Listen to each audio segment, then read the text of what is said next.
Okay, in this video we're going to look at saving and exporting your work in Photoshop. So if we go to the File menu and then come down to Save As, you've got your normal sort of saving options that are available here. So in terms of the file formats, so you've got your traditional Photoshop PSD file format, which will preserve all of your layers and channels that you've been working with.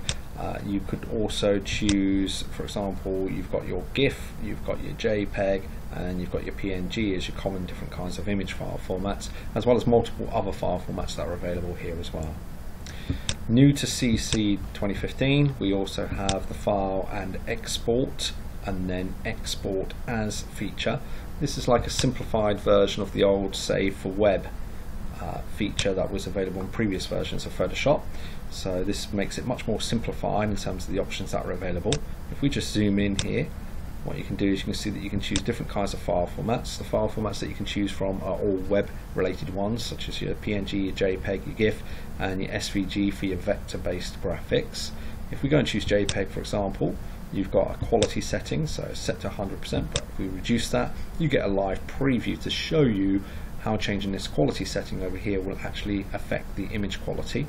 And down the bottom here in the corner, you can also see how it will change and reduce file size. So if we whack that back up to 100%, you'll see the quality improve, but you'll also see that the file size gets a lot bigger as well. You can also change the image size, and you could use a resampling technique to either increase the pixels or reduce the number of pixels that are available within the image, and you can also change the canvas size as well. There's also, if we go back to File and Export, there's also the original Save for Web, so that's still available in this version of Photoshop, so Save for Web Legacy. And when you go into there, you can switch to your usual 4-up view, where you can see 4 versions of the same image. Each one has slightly more compression applied to it or a reduction in color, and then you can see how that is impacting on the actual image quality itself, as well as you can see how the file size changes, and also how the time to download over a particular broadband speed. In this case, this isn't broadband, this is dial-up, but you could switch that to be a broadband speed such as 2 megabytes per second.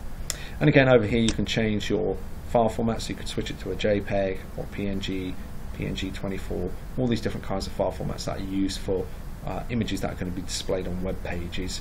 But this gives a nice sort of view of how the quality of the image will deteriorate or change depending on the amount of compression that's being applied to the image and the amount of colors that are being used, as well as a good indication of the final file size as well. So that's just the different ways and different methods of exporting or saving your work from Adobe Photoshop.